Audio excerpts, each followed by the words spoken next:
I was just going through my camera roll. And I found a video from 2022 when I was struggling when my daughter was in high school. Fast forward, it's 2025. And I struggled whether or not it was healthy to keep her in school or not. And so I ended up having to pull her out of school in her junior year. And it's so shameful that the reason I had to do that was because the school was just not accommodating, okay?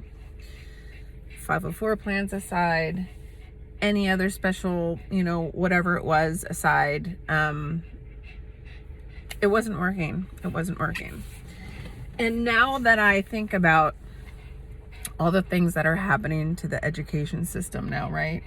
The dismantling of the Department of Education, which federal funds are directed to, and then they determine, I think that they determine money that goes, certain amounts of money that are allocated to certain schools, but also they ensure that kids who need the additional funds are getting them, right? Some people are like, that's DEI, but let's be honest. The reality is not every kid is built the same.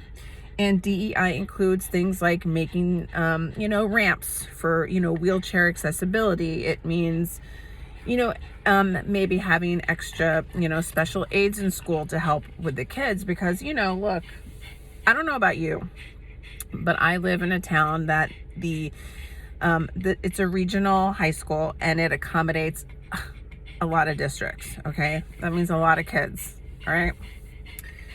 And, they have a lot of different tiers in the school, which also questionable in certain aspects.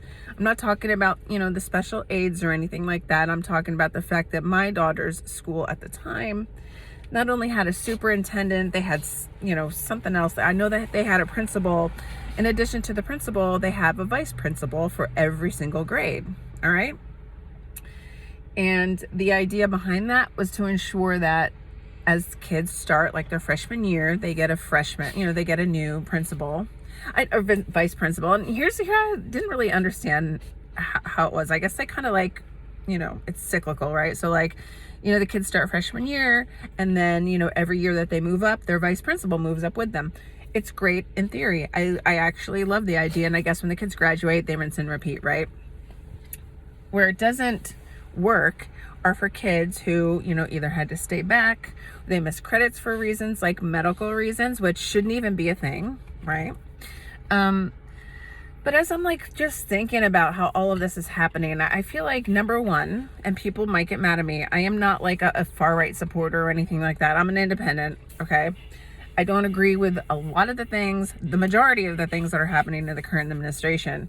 What I'm very concerned about regarding the Department of Education being dismantled is those funds that were being reviewed and allocated appropriately. We're assuming, right? Because things seem to be, they seem to be working in the way in which they should be working, whether or not that's good or bad. I don't know all the intricacies. I'm not in the school. I'm not a superintendent. I don't know how things are really funneled. I just know our superintendent was making a shit ton of money. That there's that. Okay, so there's that. I know that our teachers in New Jersey are not being paid in a lot of cases a fair wage. I've heard hearings in Trenton where, starting salaries for a lot of these teachers are under $50,000 a year. Okay. They're probably thinking, oh, that's fair. And they get all benefits. And here's the thing. They require that every teacher in New Jersey be a resident of New Jersey. Now that, in theory, again, sounds fair. It sounds right, okay? But the cost of living in New Jersey is so fucking sky high that people are like, sorry, I don't want your teaching job, man. It doesn't pay enough for me to live in the state. So even part of these hearings, and I know I digress a little bit, but it's going to make sense. Part of these hearings were whether or not it makes sense to have schools integrate hybrid education.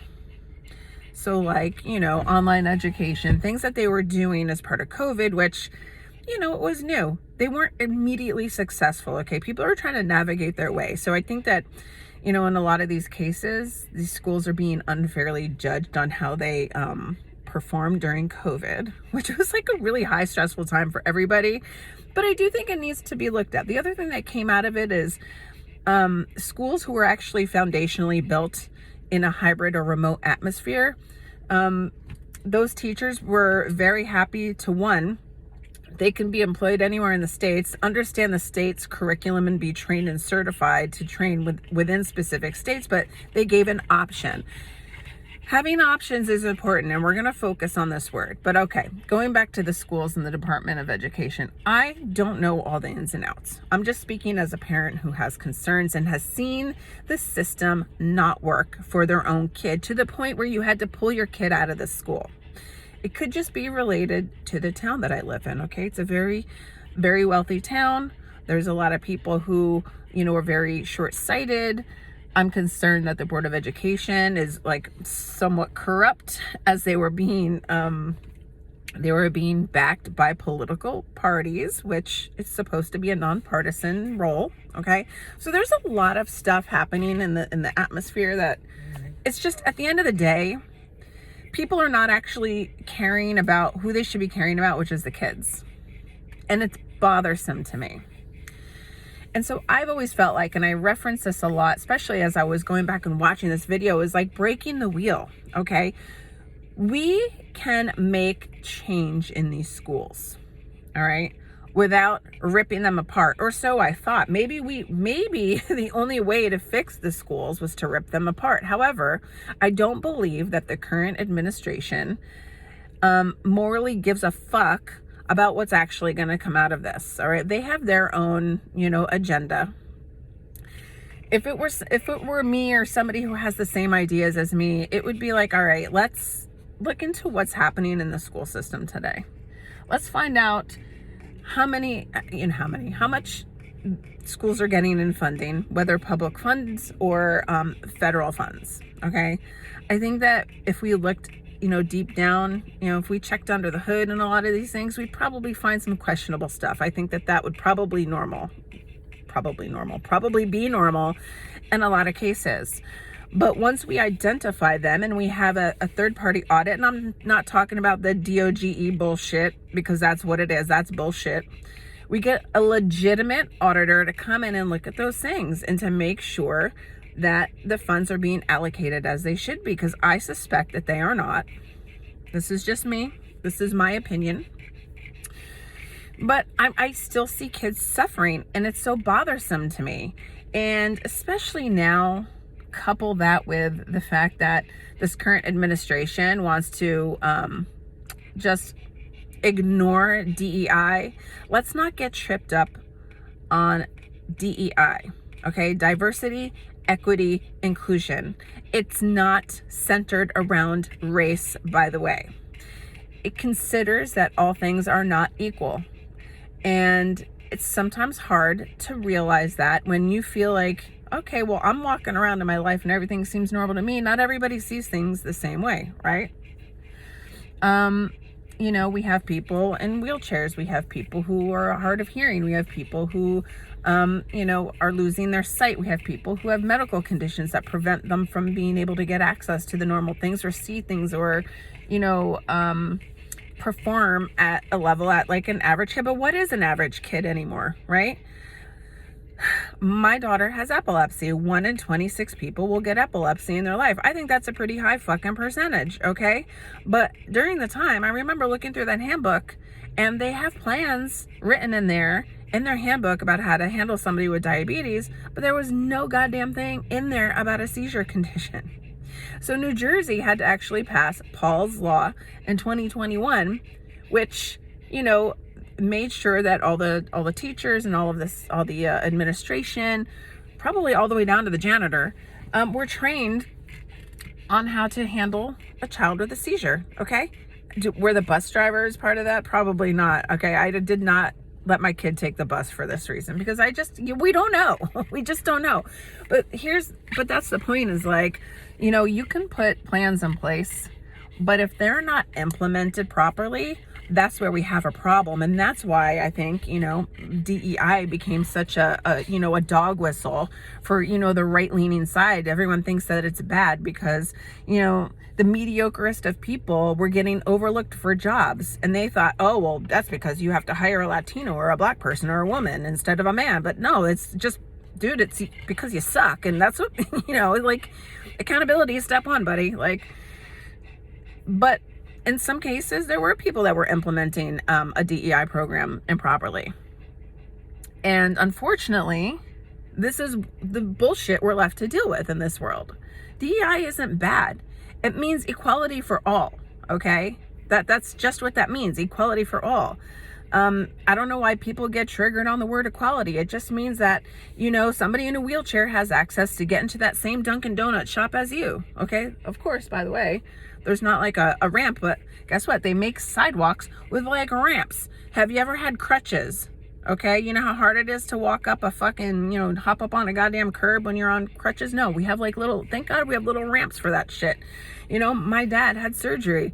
Did he want to be fucking on a scooter? He hates being on the scooter, okay? But thank God for those little ramps, because now he can get up on that curb, right? Like, it's little shit like that you don't recognize every single day because it's just existed, because that's DEI.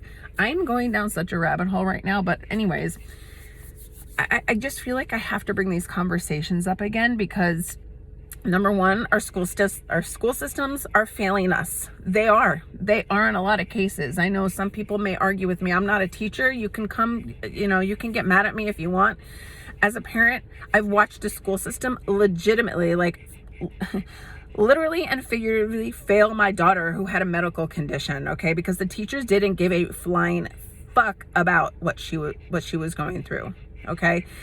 In a world where there is a Department of Education and they're saying, we need to allocate these funds, your schools need to make sure that this shit is happening, and the administration in the school, in the public school, all right? So pay attention to when funds go back to the states. You're entrusting these people to do the right thing with the money. Are they? I don't know. Your kids may not be aware because, they don't recognize what's happening.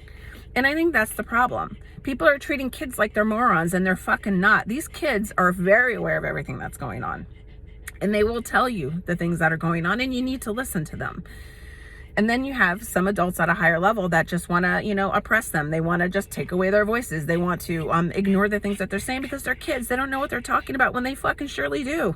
They're the ones living the life every single day. You're seeing it as like a administrator or an adult. You're from an adult level. And we have to listen to these kids. I cannot impress that upon people enough. Listen to these kids, all right? The other thing that I'm like totally beefing with recently, particularly in New Jersey, by the way, I have to turn on the air. I'm sorry, puppy. My dog is here with me. Is that, they're making like cell phones the fucking devil, okay?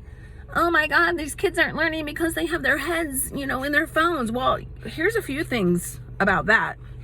Number one, I can speak from my school system where they force every kid to have a Chromebook. Great. I love technology. Technology is great when used properly, okay? When used deliberately. All right, if you're not teaching kids how to properly use technology, you are part of the problem. You cannot hand your kid a phone and be like, all right, have fun, Sally. Have fun with that phone. They're going to download all these apps and everything else. Cell phones are not bad. Cell phones aren't bad. I'm going to say it again. Cell phones are not bad. Stop treating them as if they are bad. I saw a teacher on, I think like it was on TikTok, talking about these kids, they get their hit of dopamine and then they can't function for the day. And if you take their phones away, they're like, an addict. Okay. I can believe that because I see adults go through it. It's not just kids. But the problem is, there's so much happening. All right. We're in constant consumption mode. So the best thing we can do is figure out these aren't going away. So how do we make these things work for us? Do you know what New Jersey wanted to implement? They want to have these fucking pouches for kids, all right? And they want kids to walk into the school, drop off their phone in an office in a pouch, and then go about their day.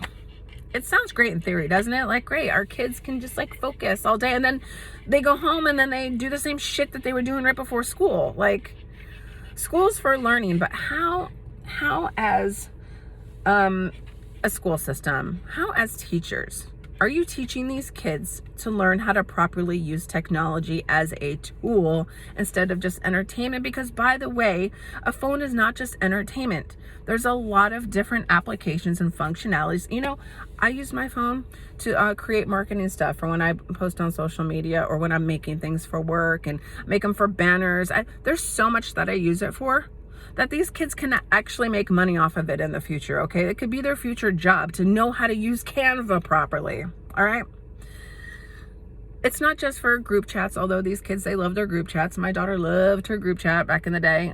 They have Discord. There's a lot of things that they have access to, but not everything on that phone is bad. It's the same shit they have access on their iPad probably, and, you know, on Chromebooks and all that other shit. So, like, at what point are we going to address the fact that phones are not bad? We have to figure out a better way for these kids to learn how to use them as tools as well as entertainment. They have that part down. But if you want to keep the kids engaged, you have to meet them where they are. And I say that a lot. People are like, what does that mean? It means that these kids are walking around. They were born with technology, things that I'm 50. You know, like, we didn't have that shit. We had ColecoVision and fucking Atari, okay? Like, that is the closest we had. I think that, like, you know, we never saw a computer. That was, like, only for the elite, right? The TRS-80s is what we learned about in high school. All right, I was still taking fucking steno classes, you guys. Do you know what steno is? It's like shorthand. People use it, like, in courts and stuff. I've seen journalists use it a lot, too. But, like, that's the shit we were learning in school. We were learning home ec and how to sew fucking duffel bags. Like, the world has evolved so much, all right, since I was fucking like 16 years old. And yet we still teach the same bullshit. And we're still using the same tools to teach the same bullshit. But in the same vein, we're also teaching kids, go online and check your Google Classroom and find out XYZ. All right, great.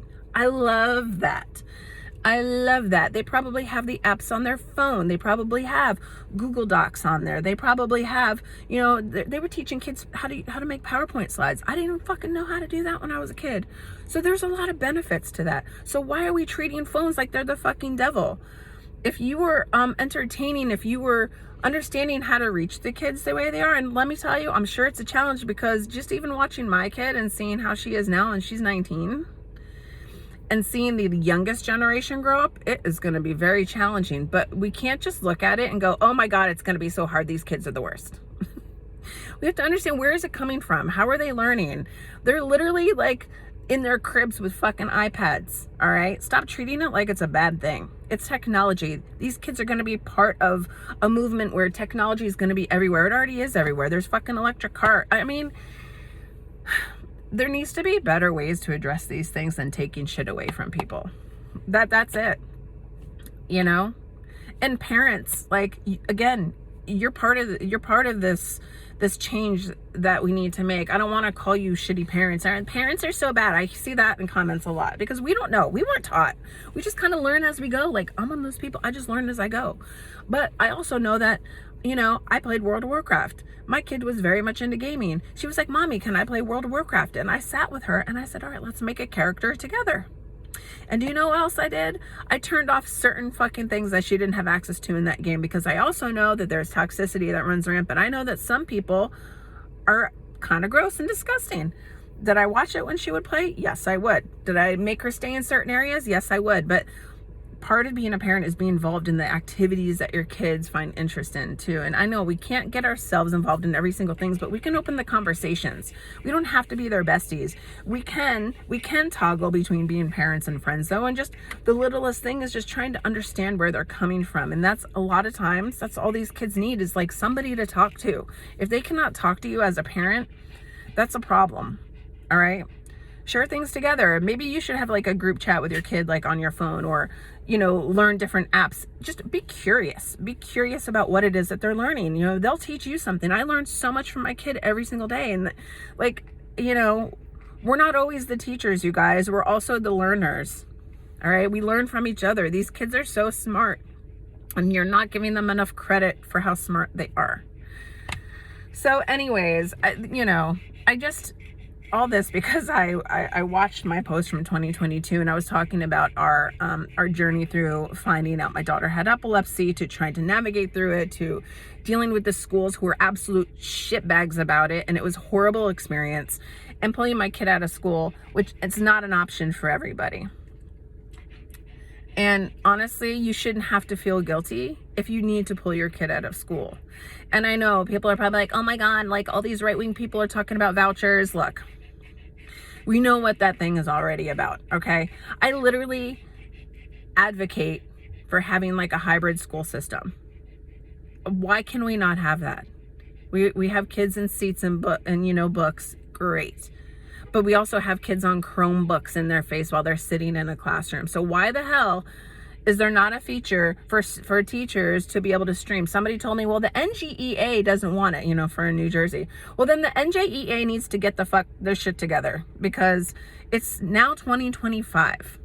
And we have to figure out a way to be accommodating to everybody without people having to go outside the public school system. If the public school system is not able to adapt, and they're not able to put the tools in place that accommodate people for both in-person education and virtual education, that's a problem. It's a huge problem. People live stream every freaking day, okay? So if our teachers expect to continue to evolve, if our schools expect to stay open, we have to figure out more creative ways to do that. Listen to the kids. Look at everything that's going on. Fight for hybrid education. That's not a bad thing. I also heard as part of those hearings when I was, listening to the state of New Jersey, and like they brought all these people in from the NJEA who were very one-sided, by the way. It wasn't very impartial, but then they did bring virtual platform partners in to explain why it's really great, is because it's open for everybody.